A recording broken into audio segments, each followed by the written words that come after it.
घने जंगल में एक बुद्धिमान तोता रहता था। वह बहुत ज्ञानी और अनुभवी था। जंगल के अन्य पक्षी और जानवर उसकी बातों का बहुत सम्मान करते थे। वह अक्सर सभी को नैतिक बातें सिखाया करता था। एक दिन तोता एक पेड़ की शाखा पर बैठा था और उसने एक लालची शिकारी को देखा। वह शिकारी जाल बिछाकर पक्षियों को पकड़ने की योजना बना रहा था। तोते ने उसकी चाल समझ ली और पास ही एक चिड़िया से कहा, बहन, इस जाल से दूर रहना, यह शिकारी बहुत लालची है।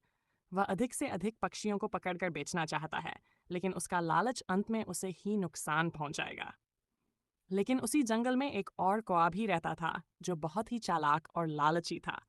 उसने तोते की बात सुनी, लेकिन उसे अनदेखा कर दिया। उसने सोचा, अगर मैं जाल के पास जाऊं, तो शायद मुझे कुछ खाने को मिल जाए। ये सोचकर वह नीचे उतर आया और जाल के पास बिखरे दानों को खाने लगा।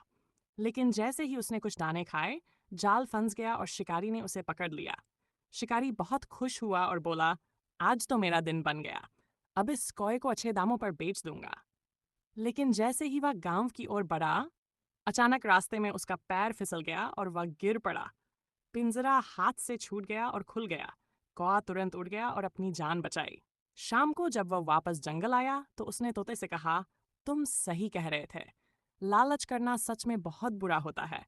मैंने सिर्फ थोड़े से अनाज के लालच में अपनी जान खतरे में डाल दी थी। अब से मैं कभी लालच नहीं करूंगा।